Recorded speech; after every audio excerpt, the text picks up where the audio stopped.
Hi hello welcome to our channel. నేను మీ సిరి. ఈరోజు మనం చెప్పుకోబోయే కథ విలన్ పార్ట్ 102. కథలోకి వెళ్లే ముందు లైక్ చేయడం మర్చిపోకండి. అలాగే గివ్ అవే గురించి అసలు మరవకండి. ఇంటికి వచ్చి తినేసి ఎవరి గదిలోకి వాళ్ళు వచ్చారు. రక్షిత్, ఈ బట్టల్లో బాగున్నావు, అతన్నే చూస్తూ చెప్పింది స్వేచ్ఛ. తన కంటికి అతడు రాజకుమారులా కనిపిస్తున్నాడు. థ్యాంక్ యూ, చిరునవ్వుతో చెప్పాడు. ఆమె ఏదో ఆలోచిస్తూ ఉండడం గమనించి ఆమె చేతిని పట్టుకుని పక్కన కూర్చున్నాడు రక్షిత్. ఏమైంది స్వేచ్ఛ అని అడిగాడు. ఇదంతా కల్లా ఉంది, అతని వైపు చూస్తూ చెప్పింది. ఇదంతా కళ్ళ కాదు, నిజమే, చక్కటి చిరునవ్వుతో అన్నాడు. అతడి భుజం మీద వాలింది. ఈ నిజం నాకు ఎంతో సంతోషాన్ని ఇస్తోంది. అతని చేతి మీద ముద్దు పెట్టుకుంది. ఆమెకి అక్కడ వాతావరణం, మనుషులు కొత్త.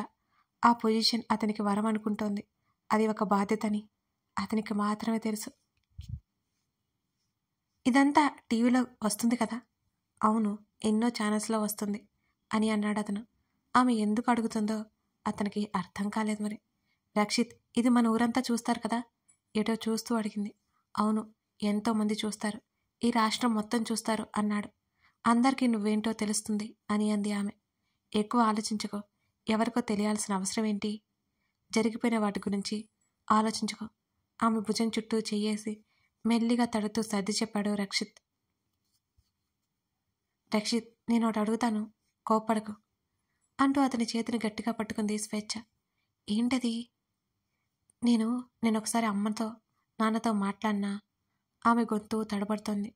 అతని వైపే ఆశగా చూస్తుంది. అంటే నువ్వు ఒక్కసారి కూడా వాళ్ళతో మాట్లాడలేదా? అతను ఎంతో ఆశ్చర్యంగా అడిగాడు. లేదన్నట్టు అడ్డంగా తల ఊపింది స్వేచ్ఛ. ఇన్ని రోజుల నుంచి ఒక్కసారి కూడా మాట్లాడలేదే, ఎందుకని? ఫోన్ కూడా ఇచ్చాను కదా అని అడిగాడు రక్షిత్. నీకు ఇష్టం లేదేమో తెలియదు కదా, నీకు కోపం వస్తుందని, నువ్వు ఒప్పుకుంటే మాట్లాడాలు అని ఆగాను అని ఆమె అనగానే, స్వేచ్ఛ, నాకెందుకు కోపం వస్తుంది?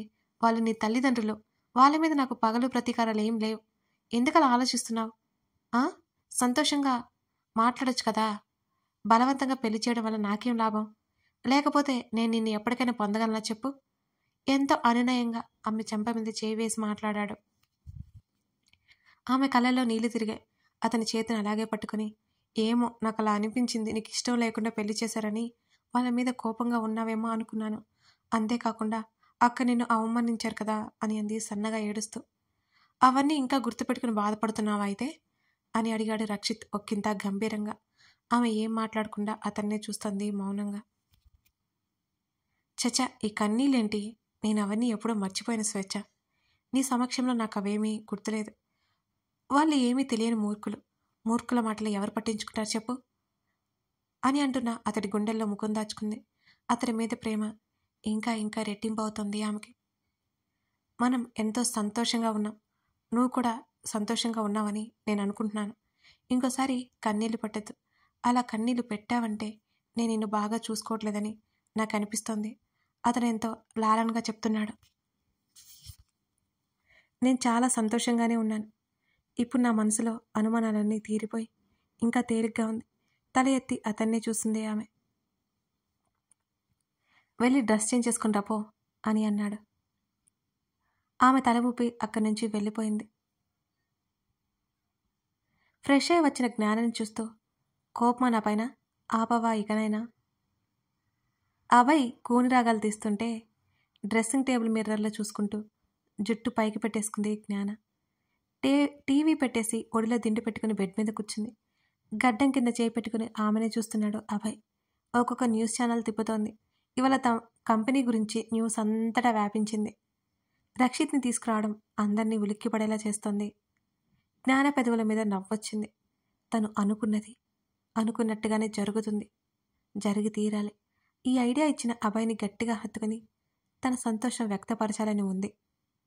కానీ అతని ప్రాణాలతో పోరాడుతూ బెడ్ మీద ఉన్న దృశ్యం కనబడుతుంటే అతని మీద విపరీతమైన కోపం వస్తుంది జ్ఞానకి. ఇంకోసారి తన్ని నిర్లక్ష్యం చేయకూడదని ఆమె మొండి పట్టుపట్టింది. నా కోపం వస్తోంది. ఆమె చేతిలో రిమోట్ లాక్కుని టీవీ ఆఫ్ చేసి రిమోట్ సోఫాలకు విసిరేశాడు అభయ్. కళ్ళు తిప్పి అతని వైపు చూస్తూ, సో వాట్ అంది జ్ఞాన. ఇంకా మీ మొండితనాన్ని వదలరా విసుగ్గా అన్నాడు అభయ్.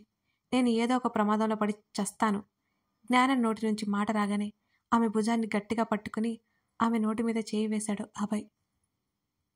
పిచ్చా, ఏం మాట్లాడుతున్నారు? అతడి ముఖం ఎర్రబడింది.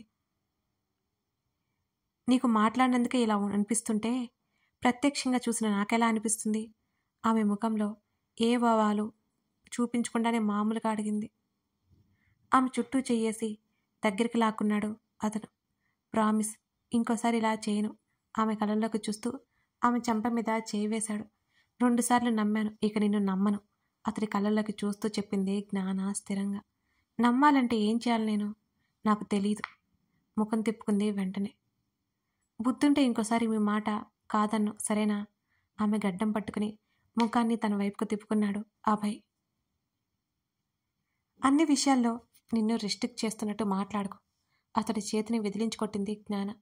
ఇప్పుడు నేను అలా అనలేదు కదా, అర్థమైంది మేడం గారు అని సాగదీసి. నా కోసమే ఆలోచించారని నాకు అర్థమైంది బాగా. అదేముంది, బుడ్డదే కదా అని 2 కర్రలతో దెబ్బ వేస్తే చచ్చి ఊరుకుంటుందనుకున్నాను. నాకేం తెలుసు పిల్ల రాక్షసుల మీద పడుతుందని. ఎంతో అమాయకంగా ముద్దుగా చెప్పాడు అభయ్. అతని మీద తన కోపం ఎక్కువసేపు ఉండదని జ్ఞానకు అర్థమవుతోంది. వదిలేస్తే మరో ప్రమాదం నెత్తి మీదకి తెచ్చుకుంటాడు. ఈసారి క్షమించేది లేదు. జ్ఞాన గట్టిగా నిర్ణయించుకుంది. మీరు ముందే చెప్పారనుకో, కానీ నాకు తెలియదు కదా, మునుపట్లా ఉండొచ్చు కదా. ఆమె మెడవంపులో ముఖం దాచుకున్నాడు. ఆమెను గాఢంగా హత్తుకున్నాడు. ఎన్నాళ్ళైందలా ఉండి? జ్ఞానకు కూడా దూరం జరగాలి అనిపించలేదు. అతని ఒత్తని జుట్టు సరిచేయాలనిపించింది. బలవంతంగా ఆ కోరికను పక్కన నెట్టింది జ్ఞాన. జ్ఞాన చేతులు అలాగే కిందకు ఉండడం గమనించి తనే ఆమె చేతులను తన చుట్టూ వేయించుకున్నాడు అభయ్. అభి, లీవ్ మీ. ఆమె స్వరం చాలా లోతుగా వచ్చింది. చాలా ఇలా పైపైన మాటలు చెప్తే నాకు అర్థం అవ్వదు. ఆమె గుండెల్లో ముఖం దాచుకున్నాడు అభయ్.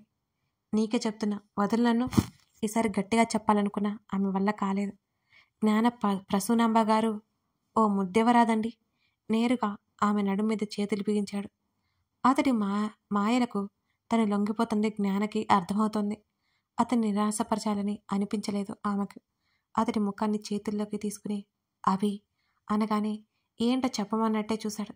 నీ మీద నాకు అందుకే పీకల వరకు కోపం వచ్చేది.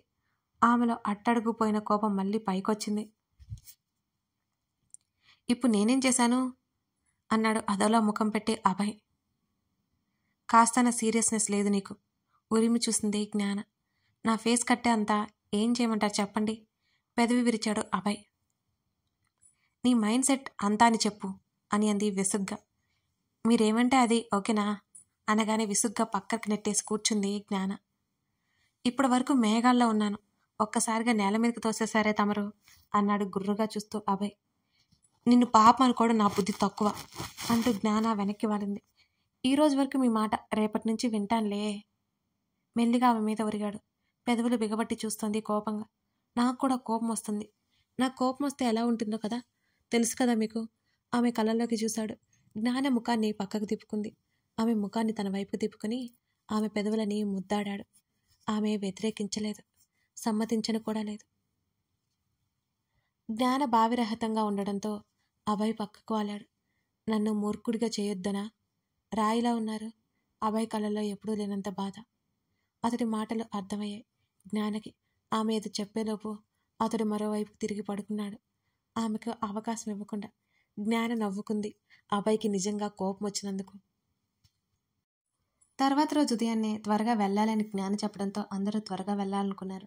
ఆ రోజు వర్కర్స్కి కానీ రక్షిత్కి అన్నీ ఎక్స్ప్లెయిన్ చేయడానికి వెళ్ళాలి అనుకుంది అభయ్తో పాటు జ్ఞాన. అభయ్ కోపం చిటుకలో పోతుందనుకున్న జ్ఞానకి షాక్ ఇస్తూ ముఖాన్ని చాలా సీరియస్గా పెట్టుకున్నాడు అతను. ఆమె తయారవుతున్నంతసేపు ఎప్పుడు అల్లరి చేస్తూ మాట్లాడే అభయ్ ఫాస్ట్గా రెడీ అయ్యి బయటికి వెళ్ళిపోయాడు అక్కడి నుంచి. ఎంతసేపు ఉంటాడో చూద్దామనుకుంది జ్ఞాన నవ్వుకుంటూ. ఆ తర్వాత అందరూ ఆఫీస్కి బయలుదేరారు. అక్కడే మధ్యాహ్నం వరకు సరిపోయింది వాళ్ళకి. అవి ఇవి చూసుకుంటూ ముగ్గురు ఇంటికి బయలుదేరడానికి కారులో కూర్చున్నారు. గోడౌన్ దగ్గరికి వెళ్దాం. జ్ఞాన కారు అటువైపుకు తిప్పింది. మనల్ని ఎవరైనా ఫాలో అయితే అని అడిగాడు రక్షిత్. పాయింట్ అన్నట్టు చూశాడు అభయ్. గోడౌన్కి వెళ్తే ఎవరికి అనుమానం వస్తుంది చెప్పండి. జ్ఞాన కారు వేగం పెంచింది. మరో గంటలో అక్కడ ఉన్నారు. స్వేచ్ఛ నుంచి ఫోన్ వచ్చింది. ఎప్పుడొస్తున్నారు అంటూ. మరో గంట పడుతుందని చెప్పి కాల్ కట్ చేశాడు రక్షిత్. వీళ్ళు వెళ్ళేసరికి బయట ఇద్దరు మనుషులు కూర్చుని ఉన్నారు. సడన్గా వచ్చిన జ్ఞానాన్ని చూసి హఠాత్తుగా లేచి నిలబడ్డారు. పర్వాలేదన్నట్టు కళ్ళు ఆర్పి లోపలికి నడిచింది జ్ఞాన. ఆ అబ్బాయి రక్షిత్ కూడా ఆమె వెనకే వెళ్లారు. ఒక కుర్చీలో కూర్చొని ఫోన్ చూసుకుంటున్నాడు Shesh. Good afternoon madam. Good afternoon sir అని లేచి నిలబడ్డాడు వాళ్ళని చూడగానే శేషు. అబ్బాయి ఇప్పుడు క్షేమంగా ఉండడంతో శేషు చాలా రిలాక్స్ ఫీల్ అయ్యాడు. ఎంతైనా తన యజమాని కదా. ఎక్కడా శేషు వైపు చూసి చుట్టూ చూస్తుంది జ్ఞానం. రండి మేడం అని ముందుకు నడిచాడు శేషు. ఒక పెద్ద ఇనుప గేటు ఉంది. అది దాటుకుని లోపలికి వెళ్ళారు. అక్కడ చాలా గదులున్నాయి. ఇంకా ముందుకు వెళ్తూ ఉన్నారు. చివరి గదికి వచ్చేసరికి కిటికీ ఓపెన్ చేశాడు శేషు. ఒక పెద్ద వలలో చిక్కుకొని ఉంది క్రీచ్. అది గింజుకుని ఓపిక లేనట్టు కూలబడి ఉండడం కనబడుతోంది. దాని ఆకారం స్పష్టంగా కనబడుతుంటే ఒక్క క్షణం నిశ్చేష్టుడయ్యాడు రక్షిత్. అతని ముఖంలో అదొక వికారం కనిపిస్తోంది. ఇలాంటి జంతువుని తనెప్పుడూ చూడలేదు అసలు దాంతో అభి ఎలా పోరాడాడు. దాని రూపాన్ని, దాని శరీరాన్ని చూస్తుంటేనే ఒళ్ళంతా గగుర్పాటుకి గురవుతోంది. ఒక రకమైన భయం కలుగుతోంది. ఫుడ్ పెడుతున్నారా? జ్ఞాన అడిగింది. ఏదైనా తింటుంది మేడం, కానీ మేము జస్ట్ ప్రాణాలతో ఉండడానికి పెడుతున్నాం అని అన్నాడు శేషు. వెజిటేబుల్స్ కూడా తింటుందా? ఆశ్చర్యంగా అడిగాడు అభయ్. అవునన్నట్టు తల ఊపాడు శేషు. వాళ్ళు మాటల్లో ఉండగానే దానికేదో కొత్త శక్తి వచ్చినట్లు ఎగిసి పడుతూ కిచకిచా శబ్దం చేస్తోంది. ఉన్నట్టుండి దీనికి ఏమైంది? రక్షిత్ అన్నాడు. అవును మేడం, ఏదో అయింది. అసలు వచ్చిన దగ్గర నుంచి అలాగే కదలకుండా ఉంది అని శేషు ఆశ్చర్యంతో లోపలికి చూస్తూ అన్నాడు. జ్ఞాన, అభయ్ ముఖముఖాలు చూసుకున్నారు. వాళ్ళ మనసుల్లో ఉన్నది అర్థమవగానే ఇద్దరి కళ్ళు కాస్త పెద్దవైనాయి. అభి, ఇక్కడి నుంచి బయటికి వెళ్ళు. జ్ఞాన అనగానే అక్కడి నుంచి బయటికి నడిచాడు అభయ్. ఆమెకి అనుమానంగా ఉంది. అది తన కోసం వచ్చిందా లేక అభయ్ కోసం వచ్చిందా? అభయ్ వెళ్ళిన 2 నిమిషాలకి మెడ పొడుగ్గా సాగదీసి చుట్టూ చూస్తోంది. అది కిచకిచ శబ్దం చేస్తూ నాలుక బయట పెడుతోంది. ఆ దృశ్యం చూస్తున్న వాళ్ళ ముగ్గురి శరీరంలో అదొక రకమైన వికారం, భయం పుట్టాయి. అది మళ్ళీ తల నేల మీదకి వాల్చి అలాగే పడుకుంది. అభయ్ బాడీ స్మెల్ ఇంకా గుర్తుపట్టడం జ్ఞానకి షాకింగ్గా ఉంది. దానికి అంత శక్తి ఉందా? ఆ కిటికీ క్లోజ్ చేసి అక్కడి నుంచి వచ్చేశారు ముగ్గురు. Seshu, be careful. ఏ చిన్న అనుమానం వచ్చినా, ఎవరైనా ఇటువైపుకి వచ్చినా వెంటనే మాకు కాల్ చేయి. అది చాలా చాలా ఇంపార్టెంట్. పొరపాటున అది తప్పించుకొని బయటికి వెళ్తే ఎంతోమంది ప్రాణాలు పోతాయి. జ్ఞాన మరీ హెచ్చరించింది. ఆమె మాట ఎప్పట్లా హెచ్చరికగా ఉంది. శేషు అలాగే అన్నట్టు తల ఊపాడు. మేడం, రాత్రి పోలీసులు వచ్చారు. శేషు చెప్పగానే ఆశ్చర్యంగా చూసింది జ్ఞాన. శేషు మళ్ళీ చెప్పడం మొదలుపెట్టారు. ఇక్కడ ఏం చేస్తున్నారని అడిగారు. ముడి సరుకుందని చెప్పాం. చూపించమని అడిగారు. తప్పక ఇక్కడ ఉన్న ముడి సరుకు, ఇనుము చూపించాల్సి వచ్చింది. వాటన్నిటి లెక్కల గురించి అడిగారు. నాకేం చేయాలో అర్థం కాలేదు. మీ గురించి చెప్పాను. అందుకే మిమ్మల్ని అర్జెంటుగా ఇక్కడికి రమ్మని మెసేజ్ చేశాను అని అన్నాడు శేషు. జ్ఞాన ఎందుకు అక్కడికి వెళ్దామని అందో అప్పుడు అర్థమైంది అభయ్కి, రక్షిత్కి. డోంట్ వరీ, నేను మాట్లాడాను. డిఎస్పీ మా తాతయ్యకి తెలిసిన అతనే. Take care. సన్నటి నవ్వుతో చెప్పి అక్కడి నుంచి బయటికి వచ్చింది జ్ఞాన. ముగ్గురు ఇంటికి బయలుదేరారు. ఏంటి బావా తెగ చించుతున్నావు అని అడిగాడు అభయ్ రక్షిత్ని. జ్ఞాన వెనుక కూర్చుంటే ఇద్దరు ముందు కూర్చున్నారు. అభయ్ డ్రైవ్ చేస్తుంటే విండో గ్లాస్కి చేతిని ఆనించి దీర్ఘంగా ఆలోచిస్తున్నాడు రక్షిత్. అభి, దాని గురించి ఆలోచిస్తున్నాను. అది అంత విచిత్రమైన జీవి నేను ఎప్పుడూ చూడలేదే. దాన్ని చూస్తుంటే భయంకరంగా ఉంది, జిగుప్స కలుగుతోంది అని అన్నాడు రక్షిత్. యూనో, అది ఇప్పటికీ నా స్మెల్ పసిగడుతుంది అని అన్నాడు అభయ్. ఆ మాటకి స్థానువై అభయ్ని చూశాడు రక్షిత్. కథ కొనసాగుతోంది. ఈ కథ ఇంట్రెస్టింగ్గానే ఉంది అంటారా? ఇకపోతే గివ్ అవే గురించి మర్చిపోకండి. 100 పార్ట్ల వివరంగా ఉంది.